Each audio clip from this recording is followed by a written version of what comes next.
দেখুন, সন্দেশখালীতে যখন আমাদের মা বোনেদের উপর, হিন্দু মা বোনেদের উপরে যখন অত্যাচার হয়েছিল, তখনই কিন্তু কোথা থেকে কোন রাজ্যের থেকে মানুষ প্রতিবাদ করেছিল এই সন্দেশখালীর মা বোনের জন্য, সেটা আপনারা দেখেছেন।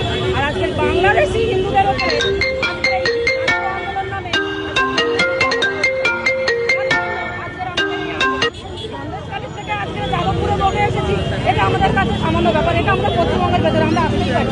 কিন্তু আজকে বাংলাদেশি যে মানুষগুলো, যে হিন্দু মানুষগুলো আজকে যারা অত্যাচার করছে, যাদের ঘরের সন্তানদেরকে কুপিয়ে মারা হচ্ছে, যাদের ঘর লুট করা হচ্ছে, যাদের ঘরের মা বোনদেরকে রাতের অন্ধকারে তুলে নিয়ে গিয়ে তাদেরকে ধর্ষণ করে তাদেরকে কুপিয়ে মেরে দেওয়া হচ্ছে, তাদের পাশে কে দাঁড়াবে? আমাদের মতো হিন্দু মা বোনেরাও তো দাঁড়াবে। তার জন্য আজকের আমাদের এই আন্দোলন। আমরা আজকের যাদবপুরেই আজকের এই রাস্তার মাঝে আমাদের এই আন্দোলন।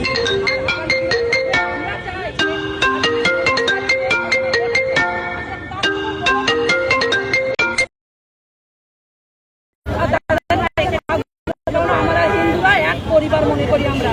আর এই হিন্দুদের উপরে যে অত্যাচার করা হচ্ছে তার জন্য আমরা সনাতনী ধর্মকে আমরা সম্মান জানাই, আর সম্মান জানাবো আগামী দিনেও। আর যে মুসলমান ভাইয়েরা আজকে নাটক করছে, আজকে মন্দিরের বাইরে, হিন্দু মন্দিরের বাইরে যে বিনা অস্ত্রে তারা পাহারা দিচ্ছে, ওই হিন্দু মা বোনদেরকে তুলে নিয়ে যাচ্ছে, তাদের পাশে থাকতে পারছে না। তাদের একটা মা বোনকে রক্ষা করে দেখা, তারা একটা মা বোনকে রক্ষা করে দেখা, তাহলে আমরা বিশ্বাস করবো যে মুসলমানেরাও হিন্দু মা বোনের পাশে আছে। আজকের এই আন্দোলন করে আজকে যেই হিন্দুদেরকে ব্যবহার করেছে, এখন ছাত্র আন্দোলন বলছে, সেই ছাত্র আন্দোলনে কিছু হিন্দু বোন ভাইয়েরা ওদের সঙ্গ দিয়েছিল, তাদেরকেও কি ছাড়েছে? তাদেরকেও কুপাচ্ছে, তাদেরকে শুধু ব্যবহার করেছে, তাদের ব্যবহার করছে, তাদের যে ব্যবহার করা হয়ে গেছে তাদেরকে কুপিয়ে দেওয়া হচ্ছে।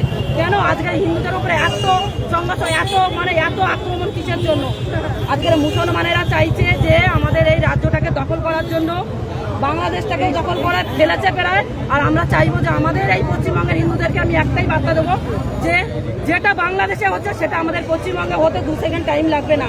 আর এসে গেছে আমাদের গায়ের কথা। আমি একটাই কথা বলবো ওনাদের উপলক্ষে যে আমরা একতা হয়ে এই লড়াইটা লড়বো, আর আমরা একতা হয়ে থাকবো। আমরা কোনো দিন যেভাবে বাংলাদেশে জঙ্গি হামলা হচ্ছে, সেই জঙ্গিদের আমাদের পশ্চিমবঙ্গে ঢুকতে দেবো না।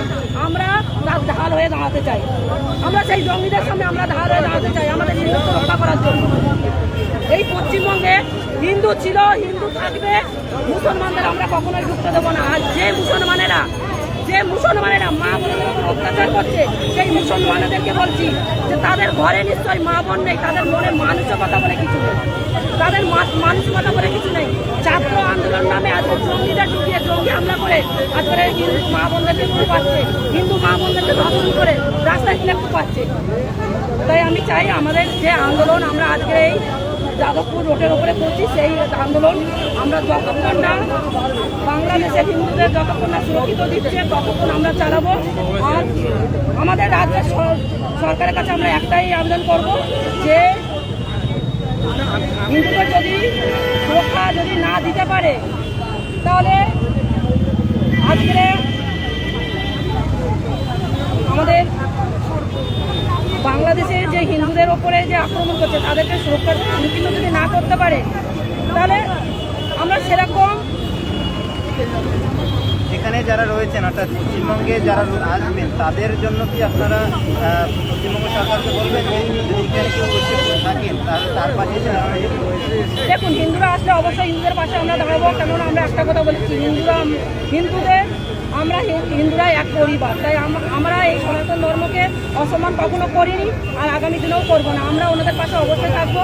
আর যে হিন্দুরা এখনো অবধি আটকা পড়ে আছে বাংলাদেশে, তাদের উপলক্ষে বলবো, আমাদের রাজ্য সরকারকে বলবো যে এই হিন্দুদের যতক্ষণ না সুরক্ষিত দিচ্ছে, আর আমরা এই হিন্দুদেরকে সুরক্ষিত দেওয়ার জন্য, এই হিন্দুদেরকে নিরাপদ জায়গায় নিয়ে যাওয়ার জন্য আমাদের রাজ্যের প্রধানমন্ত্রীকে আমরা বড়জোরে আবেদন করবো। কারণ এরা যে বিপদের মধ্যে আছে, এদের রাতের শেষে যাদের এই আত্মনাদ আমাদের আর আমরা সহ্য করতে পারছি না। যে হিন্দুদের ওপরে এত অত্যাচার হচ্ছে, ওই একটা মুসলমানের ওপর কোনো অত্যাচার হচ্ছে না।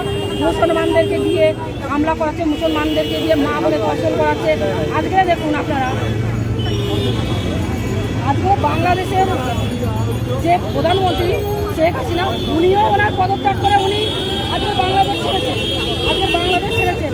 কিসের জন্য? একজন এতটা 15 বছর ক্ষমতায় ছিলেন। হ্যাঁ অবশ্যই 15 বছর ছিলেন, 15 বছর ছিলেন। আর সেই জায়গাটা, সেই 15 বছর থাকার পরে সেই জায়গাটা আজকে এই বাংলাদেশি মুসলমানেরা আজকে জঙ্গি ঢুকিয়ে সেই প্রধানমন্ত্রীকে আজকে বাধ্য করলো তার প্রধানমন্ত্রীকে ছেড়ে দেওয়ার জন্য। ধিক্কার জানাই, এরকম মুসলমানদেরকে আমরা ধিক্কার জানাই। যারা যারা তাদেরকে আজকে বাঁচার আশ্বাস দিল, যারা যেই প্রধানমন্ত্রী ওদেরকে বসালো, যেই প্রধানমন্ত্রী ওদেরকে বাঁচালো, তাদের উপরে এত অত্যাচার, সেই মুসলমানদেরকে আমরা ধিক্কার জানাই আমরা।